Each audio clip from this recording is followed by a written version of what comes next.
Hello again, my friends, and you are my friends, and welcome to this, your Monday night pit stop. I'm, of course, your host, the Governor.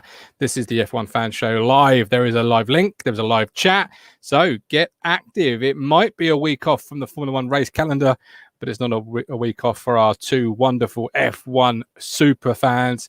We've got lots of talking points. Some I'm really looking forward to getting into with you that the team have put together.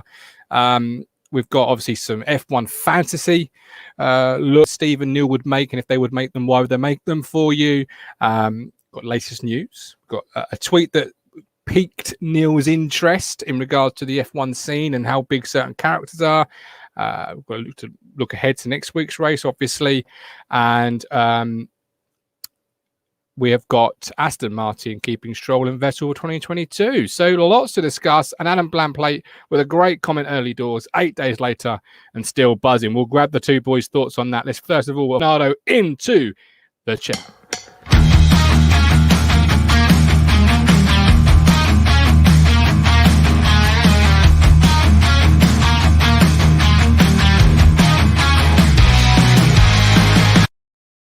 Stephen Thompson, the man is smiling because obviously George Russell has been picking up points. So that's why the smile is in his intro, because he's delighted that George is coming through with the goods. But Steve, it's a week off. How have you spent this Sunday or the Sunday without the race? I know it's a big part of your weekend.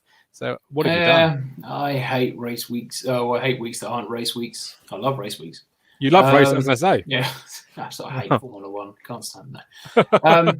No, we didn't really do much. I was saying to you just before we went live, unfortunately, I had to take a cat to be rehomed, which is a shame. But apart from that, it was just replaying old videos on YouTube. And there's a great channel I follow called The Race, and they do a lot of good coverage about Formula One and that sort of thing. So I was keeping up to date with some of the news from there. Yeah, playing a bit of Formula One 2021. It was quite fun. So very much a part of the Formula One scene, and keeping yourself, submerged in that world, but not watching the race, obviously. Adam comes with a great comment early doors, and I'll grab Neil's thoughts on this. The very first thing he comes through that intro door with, because he's a big McClaren fan. So I imagine he still needs peeling off the ceiling, as it were. But what are you, Adam? Are you, sorry, Steve. Are you like Adam? Are you still buzzing after that 1 and 2? Yeah, I mean, I'm obviously Williams rather than McClaren, but you can't not be happy with that. It feels amazing. 8 days later, and I'm still thinking, bloody hell, Daniel Ricciardo won a Grand Prix after struggling so much at the start of the year, and first time in over 3 years, he's still on that step, and it does feel incredible. So happy for him and the team. Lando, amazing. Well, yeah, and it's such a nice moment, and even the most unpositive of people would have been happy with it. So let's see how Mr. Positivity is dealing with it a week on. Wake up to the wake up to the money, turn me right on. You look like you got dressed with no lights on. A Superman that spin like a cyclone. Fit check spin like a cyclone. Wake up to the money, turn me right on. Yeah, but we're crap. We're not going to dominate any team. Mr. Neil Miles, welcome into the chat. How are you, sir? Hello, yeah, pretty good.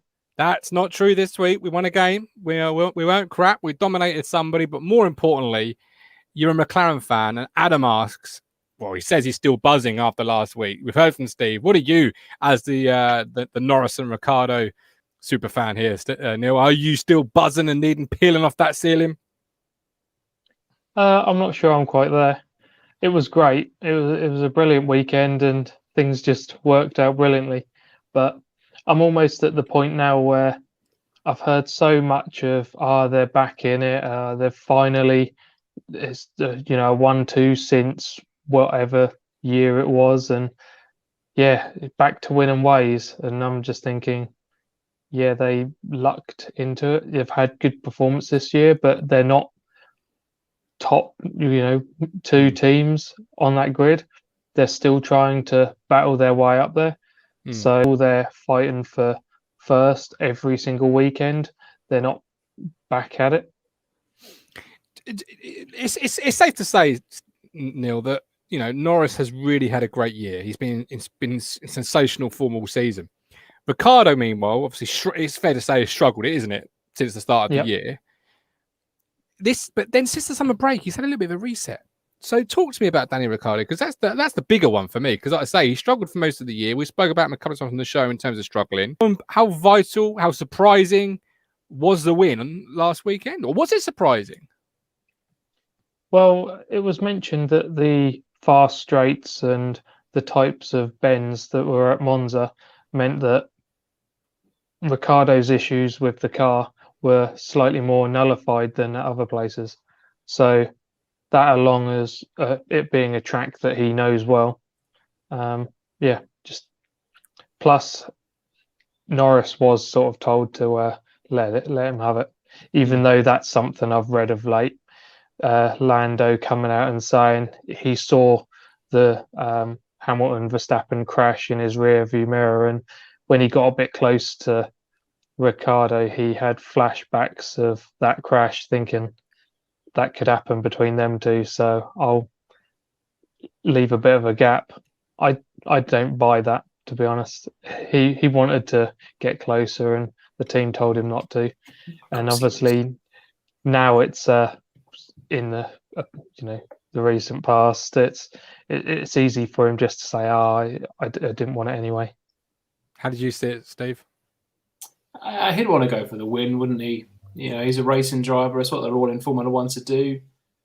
You see a crash, but if you got flashbacks every time you race someone, then he wouldn't be a Formula One driver. Exactly. Of course he'd want to pass him and go for the win. But yeah, the team said, no, I stand behind him. Because he did say, can you tell Ricciardo to speed up or something along those lines? Ricciardo's slow or, whatever. But that's basically the first line of asking. That's it. Being kept by Aston Martin for 2022. Is this a surprise? Is this a wrong move from Aston or one of the drivers? How are you seeing it from your aficionado viewpoint? It's a good move from Aston. I don't think it's a surprise, really, especially with Stroll. Obviously Dad owns the team, so that's going to be a guaranteed seat, even though he said that his son hasn't got a guaranteed seat. I think he has. And Vettel, he's an ideal fit for that team. He's getting back to the Vettel we knew a few years back. He's getting more comfortable. He's getting more confident. He's had a couple of good results. He would have 2 podiums. It wasn't for that disqualification in Hungary. I think it's a good move by Aston, and it's a strong lineup as well. I've been quite critical of Stroll in the past, but on his day, he's a decent driver. So I think for 2022, obviously when you get the new cars in, they've got a good lineup and a good base to go from, really. I just watched some highlights of last year's Sochi race and him getting tagged and hitting the barrier on the first lap. Yeah, that wasn't one of his finest hours. But Turkish Grand Prix last year, pole position, he could have won that race as well. So the trouble with Lance Stroll, he's so inconsistent. Some weeks you think, this is incredible. This guy is insane.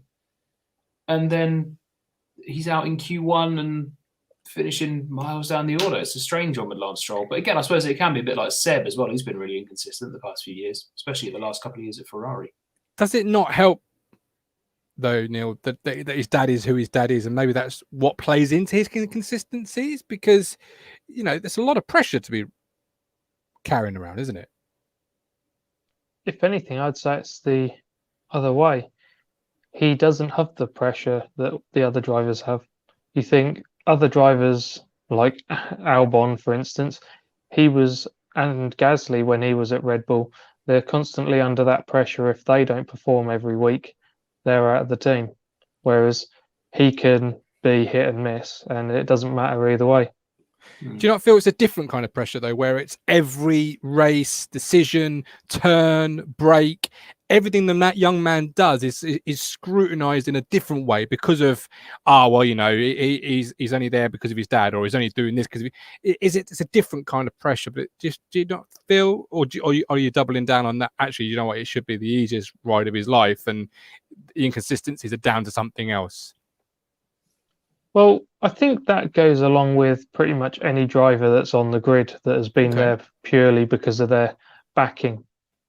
We've had a few over the years, and you just look at them and you think they shouldn't be on the grid.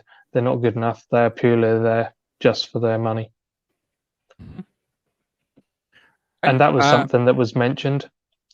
People complaining that Zhou has a better chance of making it onto the F1 grid just purely because of his money he's got behind him.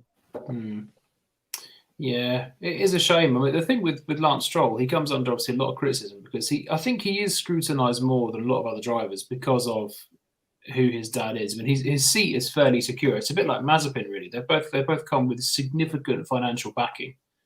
You know, their dads are not owners of Haas, obviously, for Mazepin, but is a major shareholder in that team. So their seats are pretty much nailed on, to be honest. So, but that is going to bring them under more scrutiny because you think, oh, he's only in Formula One because of his dad's money.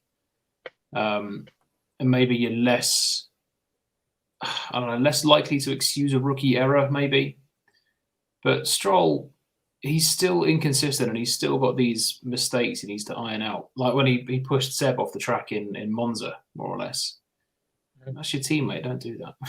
I think, as has been in the sport for a couple of seasons now, he has improved and he is a much better driver than he was when he first came in. I really didn't believe he deserved to be there, but he's slowly growing on me. He's less of a figure to want off the grid, but he is proven at least that he can rival Seb now and again. If the car, obviously it's a new car next year, but if the car is a fairly decent car, what's the best that this team with these two drivers can possibly aim for next year, do you feel? What's their remit? That's the thing. It's the same for any team.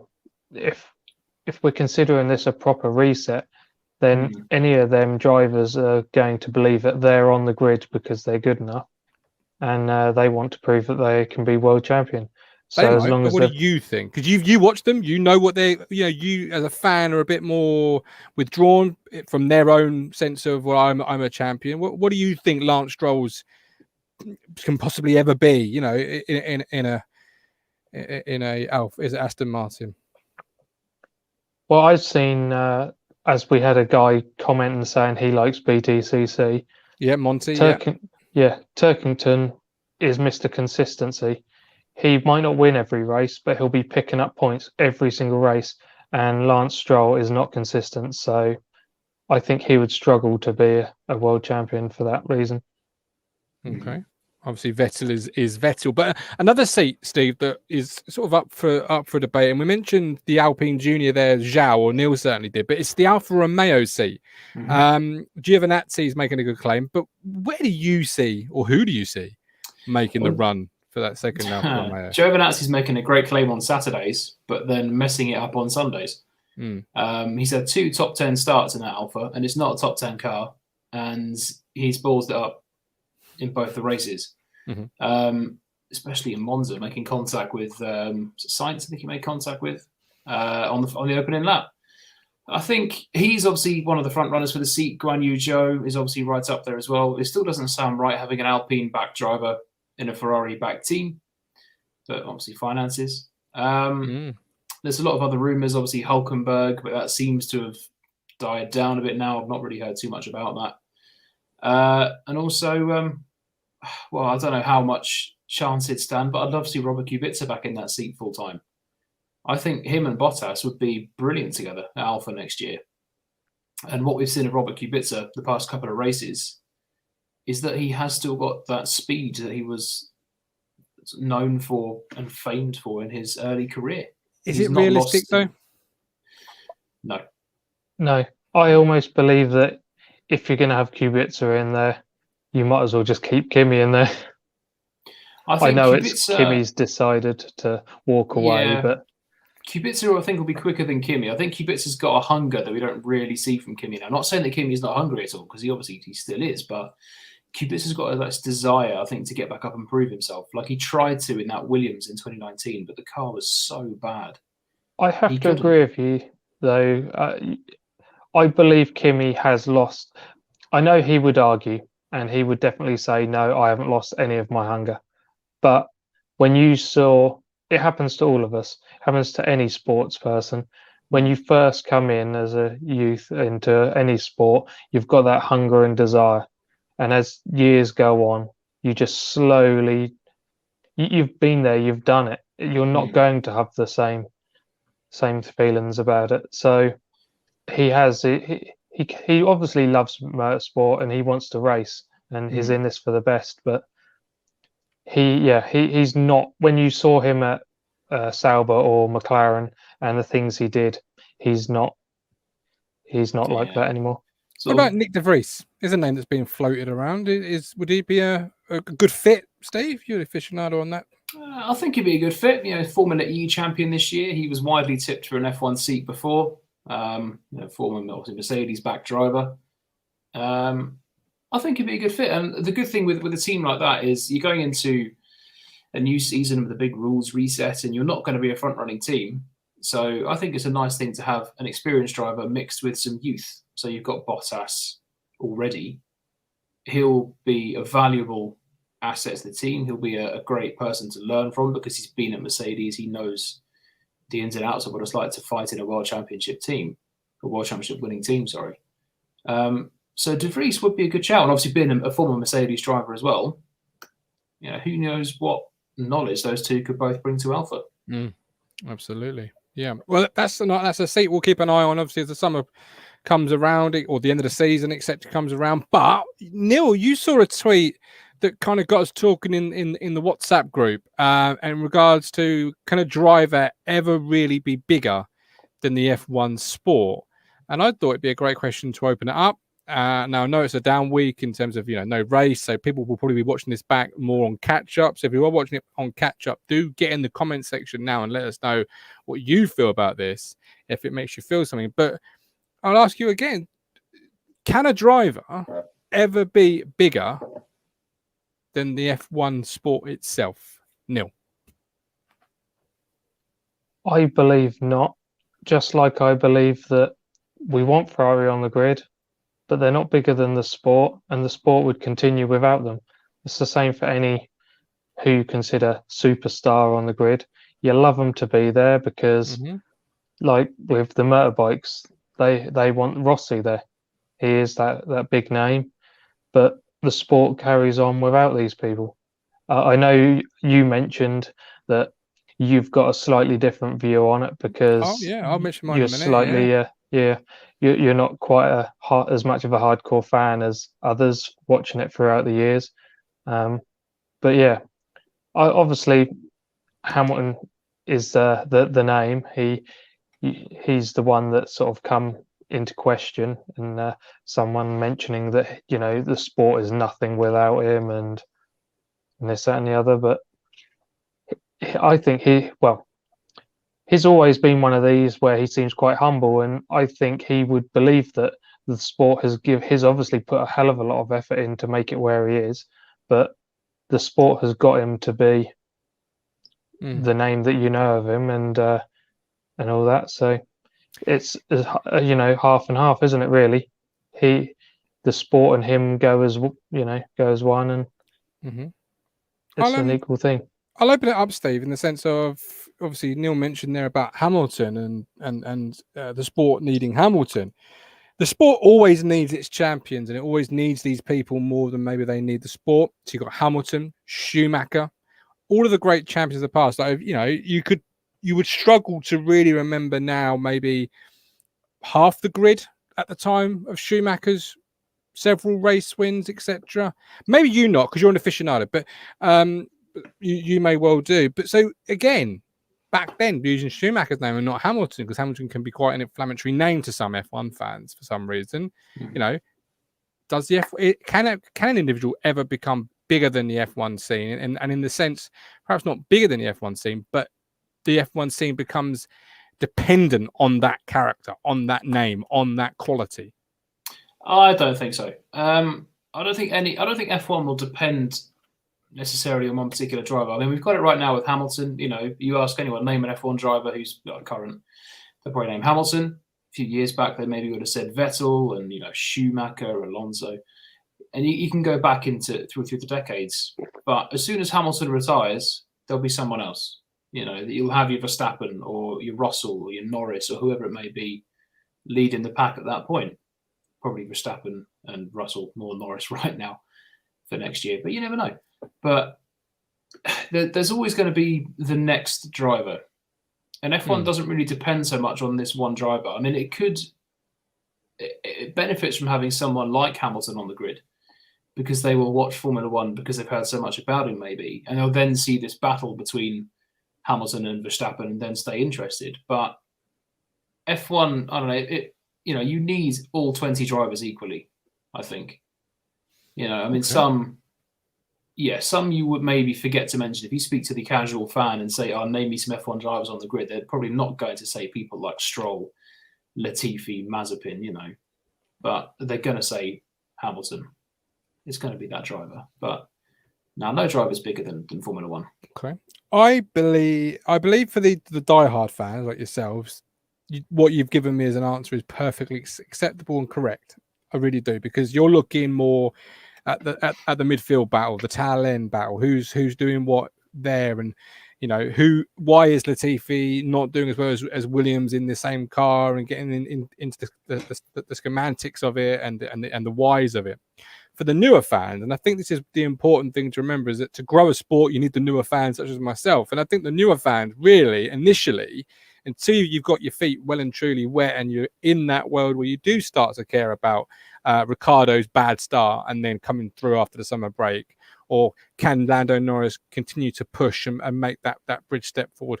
And even at the back end, when you think, can Schumacher continue to separate himself from Mazepin? Not spin, Almost. pin, almost. Or will Mazepin continue to be his way, or will he grow, improve? But until you're at that point, Hamilton, Verstappen, back in the day, Schumacher, they're the faces the sport desperately relies on, because they're the faces that are bringing people to the product. Whether that's to hate them for whatever reason, people dislike them, whether it's to cheer for them, or whether it's because they want to be witnessing greatness in its moments. They're the names and the faces, and the rest, in all honesty, to the newer fans, are interchangeable. You could have 12 other race drivers every week, I believe, to new fans. It would not make a blind bit of difference, because they're there focusing purely on the names that they hear on Radio 2 news bulletins, etc., etc. And that's how you grow the sport with those front runners. Are they bigger than the sport? Possibly not. But does the sport rely on them? Without a shadow of a doubt. Because I'd be very surprised if anyone's tuning in for Vettel and Lance Stroll, to use those two names from earlier on the show. Maybe Vettel because of his old name history, in the sense of he's been a champion prior. But Lance Stroll, is anyone tuning in to see Lance Stroll drive if they're brand new to the sport? Oh, maybe his family. I don't know. He's probably got fans. But the thing, does that make sense? Yeah, no, I'm not going to argue that. The thing with that, all the champions, all the sort of the faces, the current faces of Formula One, and going back through the years, have always seemed to be so divisive. Like Hamilton now, you love him or you hate him. Vettel, you loved him or you hated him. I didn't like him in his Red Bull career. Love him now. He's changed a lot. Schumacher, you loved him or you hated him. And you can go, again, way back through the decades, and you'd always find someone who thought, Senna, I couldn't stand him. And I think that's part of the draw. You mentioned Schumacher too many times without mentioning Mika Häkkinen. Sorry. Hakkinen as well. Did anyone not like Häkkinen? How could you not like Häkkinen? He was the whole reason I got into McClaren, because he was the rival against Schumacher. He was incredible. I do think you've got that new person in George Russell. I think in 5 years' time, maybe even shorter time, you'll have that new face where people will be drawn to the sport because of George Russell. To me, currently, there doesn't appear to be anybody else such as Verstappen that's coming with him. Just from what I can see, maybe you two feel there is somebody, and he's not yet quite sort of shown himself, but you do see the quality of the pedigree in the drive. But you've got George Russell, and it's a cycle, isn't it? You get new drivers every time the old one goes away. That's just the way it works. So you'll always have that production line, if you like. But there'll always be one or two drivers that I believe, Neil, F1 depend on them to bring new fan. Yeah. I think at this moment, he is head and shoulders above a lot of the other drivers. And he is a bit of a celebrity. He has all of that he has going on, in which he's worked hard for. So and I actually like quite a lot that is involved in. But Mm. so I see why he is at this moment the main man that is really the one that stands out. There isn't really because what's happened to Seb, he's sort of faded out. There isn't really another man, is there?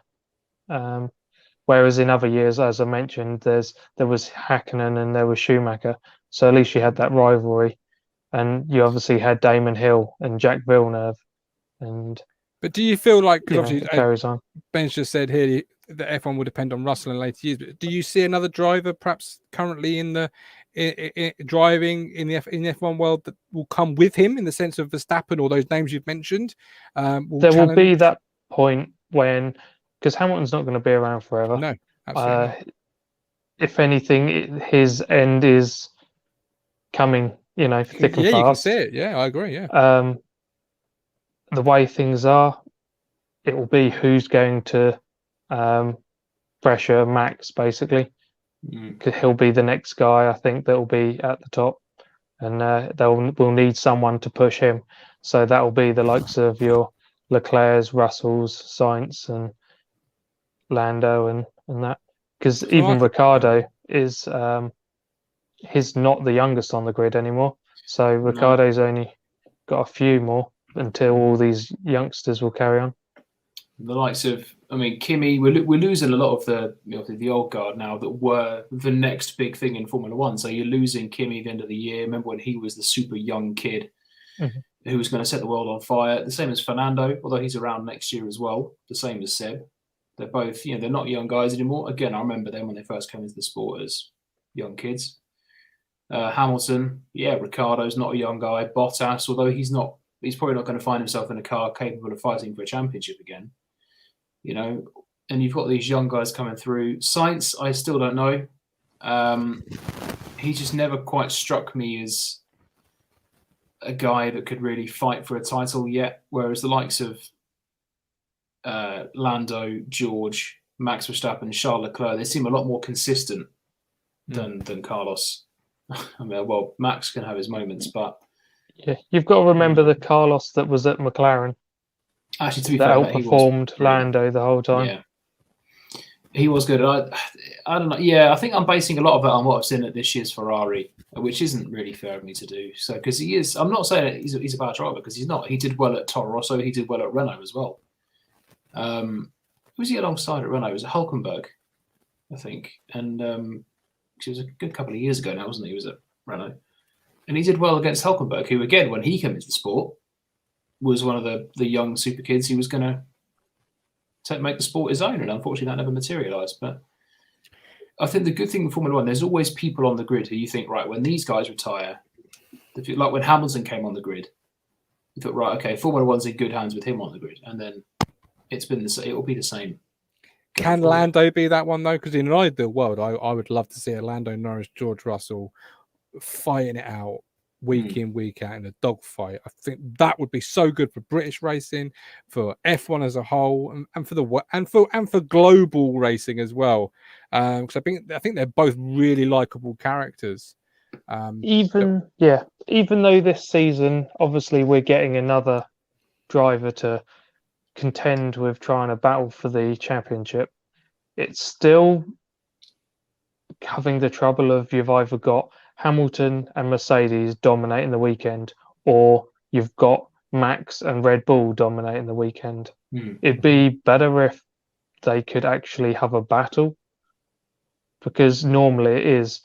We've had these crashes between the two of them because the other one knows the other one's quicker, so they have to make this do or die move because the other one's going to romp away in another lap. So because the racing's still not close enough. So we are pinning our hopes on next season that all the teams are going to have a more even chance. That's one thing I do miss, because although you've now got two teams who can win, as opposed to just having Mercedes and it basically being Hamilton, maybe Bottas. You've now got two teams who can fight for a win, but it's going to be Max or it's going to be Lewis. It's not going to be Valtteri. It's not going to be Perez. Whereas I remember years ago, you come into a weekend, you think, right, it can either be Ferrari, either of the Ferrari drivers, either of the McLaren drivers, or either of the Williams drivers. If you had like Ralf Schumacher and Montoya at Williams, Raikkonen or Hakkinen, Coulthard at McLaren, Schumacher, Barrichello in the Ferrari. So you had 6 drivers who could fight for the win. And even then, because the cars are a lot less reliable, you could have the odd surprise on a podium. You could have a Toyota or a BAR on the podium with Jaguar. I do think of DC as a bit of a Bottas, though. He was very much a Bottas to both Raikkonen and Hakkinen, wasn't he? Especially Hakkinen. But hopefully, next year we can. I mean, obviously Lando's at McLaren next year. Hopefully McLaren can make a jump forward again. Hopefully Ferrari can become more competitive, more consistently. And I think the future of British F1 is in good hands next year, because you're going to have Hamilton, you've got George, you've got Lando, Albon's back in F1 as well. There's good British drivers on the grid for next year. Absolutely. Well, we still got a race. Go on, Neil. We were talking about Russell. It was mentioned in something I read earlier that how Mercedes are going to have to try and handle Russell and Hamilton. They said they're going to have to calibrate him. Yeah. Well, this is it. Look, Ben Moore. Do you think Russell will be expected to be a number 2 like Bottas, or more Nico Rosberg in his later years? There you go, Neil. Well, tease you up nicely. They've mentioned that they don't want to quash his enthusiasm and his desire to be a world champion. But I think really they want to ease him into the team, and he's got to accept to be Hamilton's number 2. And Steve, what do you think? I think that the team, to a certain extent, they're going to expect him to not play rear gunner as such, but obviously he's coming into Hamilton's team. They're going to want him to play it safe and help Lewis wherever possible. But if you never know how it could swing. I mean, Hamilton could have some misfortune in the first couple of races, and Russell could get a couple of wins, and the favour could shift towards George. And he's still young enough to say, you know what, I'm going to go to another team who are actually going to let me fight for the win. And teams would snap him up, and they would pay whatever they want for him, because they know he's one of the best talents on the grid. And if Mercedes is saying, right, okay, we don't really want you to fight him, he could think, well, I'm going to go to a team that will let me fight and that I can win. Who that would be, I don't know. But, I do wish drivers would do more of like they did in the past, where it'd almost be ignoring the radio and just racing because they want to race. I don't know what happens these days within a team, whether some inter-team politics has become so strong now that you can't get away with it. But of years gone, they would have just gone, not listening, mute the radio and just done what they wanted to do. Yeah, sorry, my radio went down. I don't know. I didn't hear you tell me not to pass him for 10 laps in a row.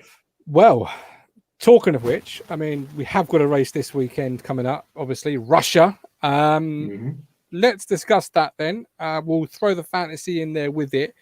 Give me your early predictions, and also give me a driver that the guys and the girls at home, if they're looking at their fantasy lineup this week, should be keeping an eye on and maybe putting in their lineups. So I'll ask you first, Neil, and we'll come to the aficionado to finish off our show. So predictions for the race, and a driver you think could have a sneaky good race. Well, this has always been a track, as far as I'm aware, that has suited Mercedes. Is it a track you like? That's what I was trying to work out. I would say, on the whole, it's not the most entertaining track in the world, but last year did produce some bits of magic. So if we can have more of the same this year, that'd be good. I think Max got second last year, so I'd look for maybe a Hamilton Verstappen 1-2. Bottas, previous winner here. He is, and after looking good for moments last weekend, he might be back on form, or he might just be back to the man we know him to be and just be nowhere whatsoever. Moaning Bottas coming up shortly then. I know McLaren last year had an awful weekend, so it could be a bogey track for them, Mm-hmm. which probably be the likes of Ferrari or someone else to jump in. Does turn 3 translate as well as it looks? 'Cause on the map, turn 3 looks like it could be a really exciting turn around the fountain. But does that translate into racing? And is it a good turn, or is it more of just a hindrance? Steve, do you know what turn 3 looks like? Yeah, it's that long sweeping left-hander. It's the U. It looks like a U from a map perspective. It looks impressive, but it's quite underwhelming. I think because the cars can't really follow each other too closely, you just get in the dirty air and lose grip. So they've got to give space. You could potentially get a run into that right-hander of turn 4. We've seen a couple of overtakes there. Kimi and Bottas hit each other there a few years ago.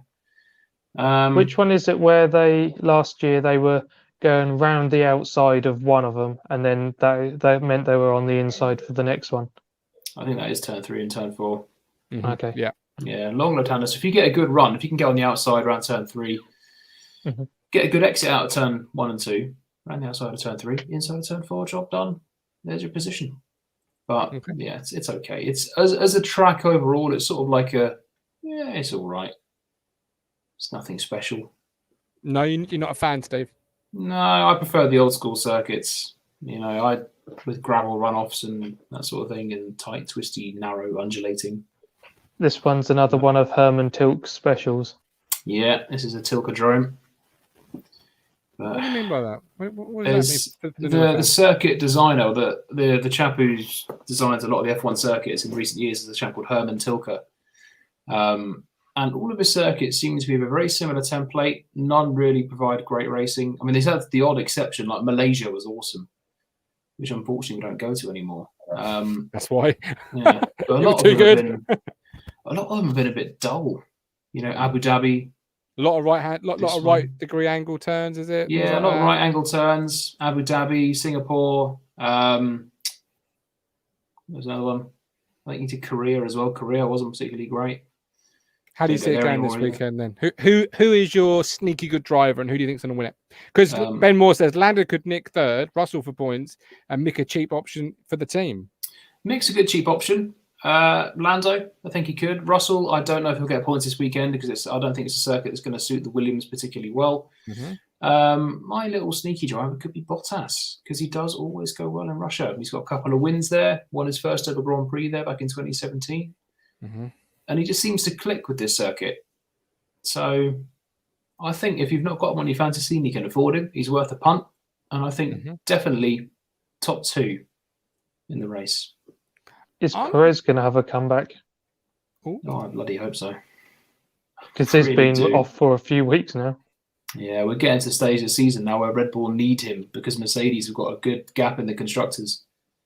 Because although Red Bull are leading the drivers, Perez has been a bit inconsistent recently, and Bottas is starting to pick up more consistent points. So I think Perez on his A game. I'm going to end the show with a little bit of a controversial note. I'm going to give you a sneaky good driver, and neither of you are going to like it. The people at home aren't going to like it. But this time next week, you'll be saying what sort of genius I am, and if I had a time traveling machine. Sneaky good driver this weekend will be a Russian, Nikita Mazepin. No. He'll qualify 20th, maybe 19th. Just watch. He's a Russian driver on Russian soil. He's going to be all right. Trust me. Be rushing around. To be fair, it is a low bar in the sense of if he finishes a race, that's an achievement, particularly for Mazepin. But I do think he's have a sneakily good race in which he'll be on the agenda next week for where did that race come from, and I'll be saying, yeah, that car is just so bad. Even if something was in the water, Martin, and he was the only one there that weekend, it would be he'd struggle to win the race. Even if they all off into the gravel bit, he would still not win. I'm not saying he's going to win, but a sneaky good race. Use that with what you will, but there is no gravel traps around that circuit, and somehow he'd find himself in a gravel trap. He's going to find That's the only how one. Little faith I have. All right. Right. We've done 40 minutes. We're done for this week. We are back next week, 7:15, with bemoaning Bottas, more than likely, it sounds like. Back with the Mazepin shocker. You've heard it here first. No. But in truth, the Russian Grand Prix review. Neil, it's been a real pleasure. Steve, you can lead us out.